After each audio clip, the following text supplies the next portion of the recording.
Friends, I am so sorry not to be there with you in person.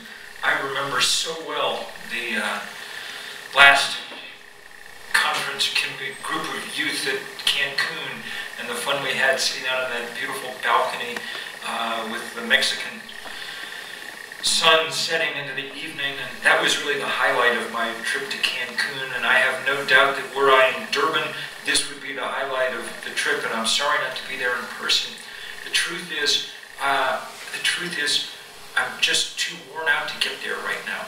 I had a note from my wife a couple of weeks ago saying, you do realize that you've spent more days in jail than you have at home in the last few months, which is not exactly the kind of note you want to get from your wife. So I know that you guys will handle everything that needs handling there in Durban, and I'll be in touch with our big 350 team every day. But the reason really that I'm sorry not to be there is just really to miss the chance to see you guys and to say thank you for great work over the past year. Let's talk about that past year for a moment. It's not been an easy one in scientific ways. In fact, the science is darker than it's ever been. I'm sorry to have to say that, but we might as well just be frank and honest. We've seen what the early stages of climate change look like. And I think the thing that's most profound is the shifts in the way that water is moving around the planet, the changes in the hydrological cycle. Because warm air holds more water vapor than cold, the atmosphere is now about 4% moister than it was 40 years ago. And that's manifesting itself in both drought and flood. So in dry areas, we're seeing more evaporation. And those droughts are just horrible. The price of food around the world is up 60 or 70% over the last couple of years, largely because of erratic harvest. And that means that there are hundreds and hundreds and hundreds of millions of extra people tonight not eating as much as they would like to eat because they simply can't afford to buy the food that their bodies require. They're some of the first and most numerous victims of climate change. And our thoughts should be with them all the time. As you know, the Horn of Africa is in severe drought right now. So is in my country, the Southwest, Texas, New Mexico, Oklahoma, the worst drought ever recorded. They're deeper even than what we call the Dust Bowl in the 1930s. A few weeks ago, there was a big forest fire that raged through parts of Texas, and the head of the firefighting service for the state of Texas said, "No human being has ever had to fight fire in conditions like this before." And I'm afraid he was right. The humidity was close to zero, and the temperature was setting records. It's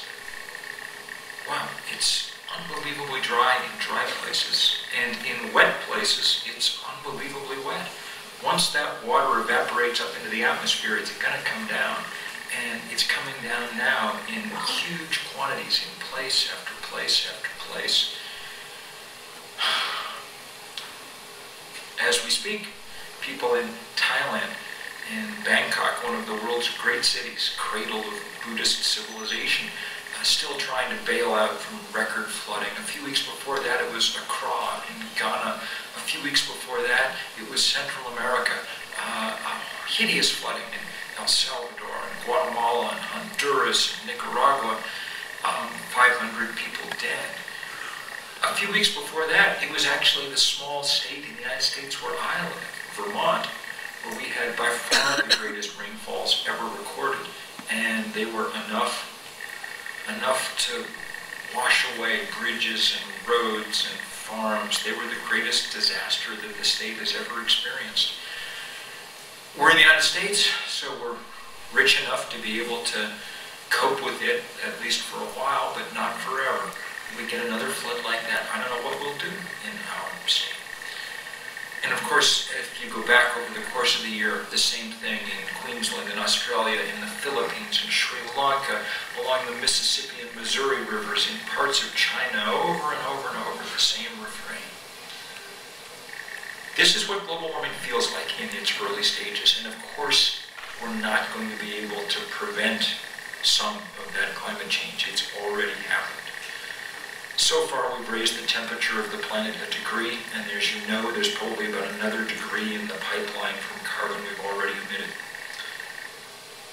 Our challenge is to figure out how to keep the predictions of the climatologists about the future from coming true. What they've said is, unless we get our act together quickly, that 1 to 2 degrees will be 5 to 6 degrees by century's end, and then most of that will be locked in the next little while. That's the world you're going to have to inhabit, and it's a world that's not going to work if we let that take place. Among other things, we simply won't be able to grow enough food to deal with the need for breakfast, lunch, and dinner all over the planet. Our plant crops, wheat, corn, and rice, and soybeans, are just as adapted to the Holocene as people are, and hence their yields are already starting to fall as temperature rises.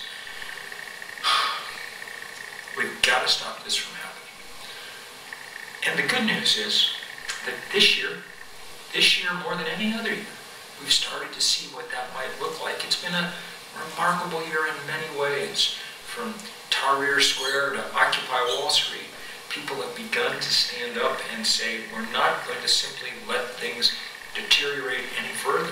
We need action. We demand action. We're going to take action ourselves. And I think that's the most promising thing that's happened in a very long time. And of course, the climate movement, and in many places, thanks to you guys, has been a big part of that. Maybe I'll tell the story just because I think it's sort of emblematic of the work that I've been doing for the last 6 months with so many of you. Here in North America, an effort to fight this pipeline out of the tar sands of Canada down to the Gulf of Mexico. Now, the first people to sound the alarm about these tar sands were indigenous people, native people in Canada, because their land was being wrecked. It's a mess up there.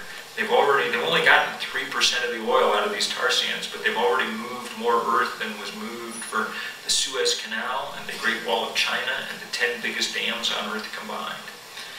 Everything's been turned topsy-turvy. But of course, people pay too little attention to what indigenous people tell us. They also didn't pay much attention to the ranchers and farmers and things across the middle of North America who said, we don't think this pipeline is safe and we don't want it leaking oil on our land.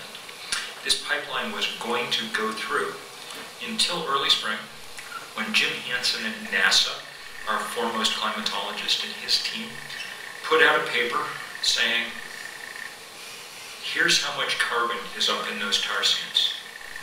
It's enough carbon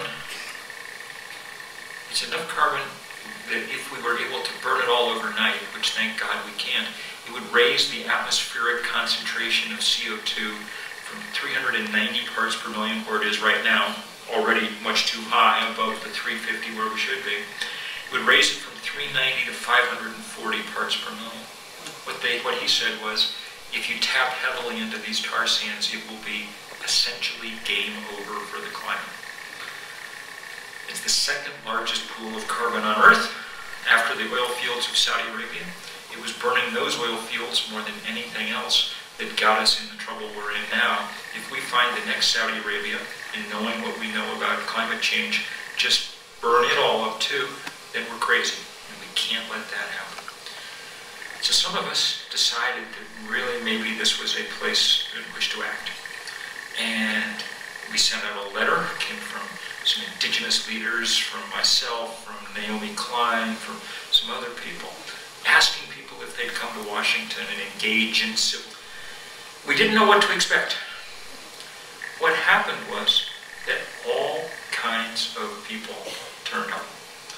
Over the course of 2 weeks, there were 1,253 people arrested. It was the largest civil disobedience action in this country in about 35 years. It was very civil disobedience. All we did was sit in front of the White House. But that was enough to land some of us. I got to spend 3 or 4 days in jail.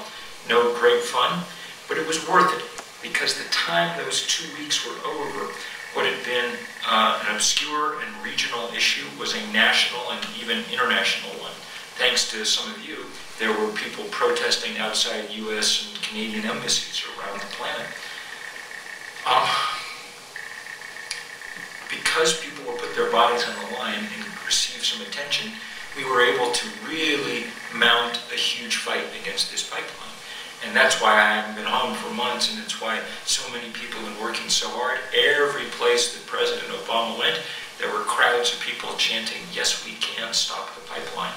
In early November, we managed to bring enough people to Washington to circle the White House 5 people deep. That hadn't been done before. It was an incredibly beautiful sight. And what do you know? It all kind of worked. 4 days after we encircled the White House, the President sent the pipeline back for a serious environmental review, including its effects on climate change. We don't know whether we'll win this fight in the end or not. There are no final victories in our business. But at the very least, it was a remarkable thing to see the fossil fuel industry upended for once. The company that was planning to build the pipeline was so sure of their success because they'd spent so many millions of dollars lobbying for it that they'd already mowed the strip of land where they were going to put the pipeline, and they have hundreds of millions of dollars worth of pipe now sitting in fields across the American Midwest rusting. That, I gotta say, makes me happy. There were a couple of things that were interesting about that fight that maybe give us some clues about where to go going forward. Though we didn't win any kind of huge victory, we did show that when people unite, they can actually upend corporate power occasionally. And one of the things that was interesting was the ways in which we did it. For once, we didn't rely entirely on young people who almost always have to be at the forefront of the environmental movement. So when we sent out this letter, one of the things we said was, I don't think that young people should have to bear all the burden here. It makes more sense for those of us who spend our whole lives pouring carbon into the atmosphere to get arrested. And anyway, if you're 18 right now in a bad economy, maybe not the best time in the world to have an arrest record. The good news is that older people really heard what we were saying and came out in big numbers. We didn't ask people how old they were, but we asked them, who was president when you were born? And the biggest groups came from the FDR and Truman administrations. Those of you who aren't big students of American history, that means they were in their 60s and 70s. When I was in jail, I'm 50, and I was one of the younger people on my cell block. So it was remarkable to see older people really beginning to step up here. In the months that followed, as we followed the president around the country and things, it was mostly youth again that were doing the work, as is almost always the case in the climate movement. But I wanted you guys to know that people are really starting to follow your lead. Second thing that was interesting was we said, if you're going to come get arrested, we'd appreciate it if you'd show up dressed like you were going to a business meeting. You know, I was wearing a necktie, which I don't normally wear. And the reason was that we just wanted a visual way to demonstrate something that I think is really important. And that is that we are not the radicals in this fight, not at all. Radicals work for oil companies and coal companies. They think it's okay to alter the chemical composition of the atmosphere in ways that scientists have now told us will be ruinous and that we can already see beginning to damage people's lives and change our planet. That's a very radical thing to do, and we should keep pointing out just how radical it is. In fact, I think more and more over the next few years, maybe especially in North America, but around the world too, we're going to have to work a lot on these questions of corporate power and how much influence the fossil fuel industry has on the decisions that get made. We've got to be able to stand up to them. We will never have as much money as they have. It's the most profitable enterprise in all of human history, fossil fuel. So we have to find other currencies to work in. Passion, creativity, spirit, and sometimes we have to spend our bodies too.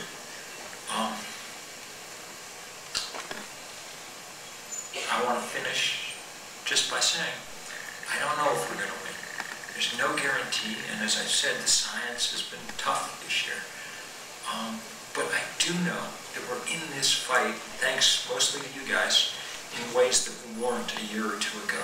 That it's fully engaged, and I know because I travel all over the world, that all over the planet, there are people like the people in that room right there with you tonight who are willing and ready and eager to go to work and try to do what we can. So I can't promise you we're going to win. I wish I could, but I can't. I can promise you that there are lots of people ready to fight, and it'll be a great, great privilege and a great honor to get to stand shoulder to shoulder with you as we go forward. I so wish I was actually there with you. Just know that I'm extraordinarily grateful, and so are so many other people, for the work that you're doing. It's the most important work that you could possibly be doing. Very few people get the chance to say, I'm doing the most important thing right now that I could possibly be doing in the world. But that's what you guys can say, especially for the next few days as you're there in Durban at the center of things. But just as important, when you go back home, to carry on this fight, to build this fight, to organize, so that we have some chance, some chance. This is a very, very beautiful world that we inhabit, filled with marvelous people and cultures in every corner. And right now, in the next few years, we'll determine whether or not we're going to get to keep that rich and beautiful world. And I just want to say, it's a great pleasure to get to be on your side and get to be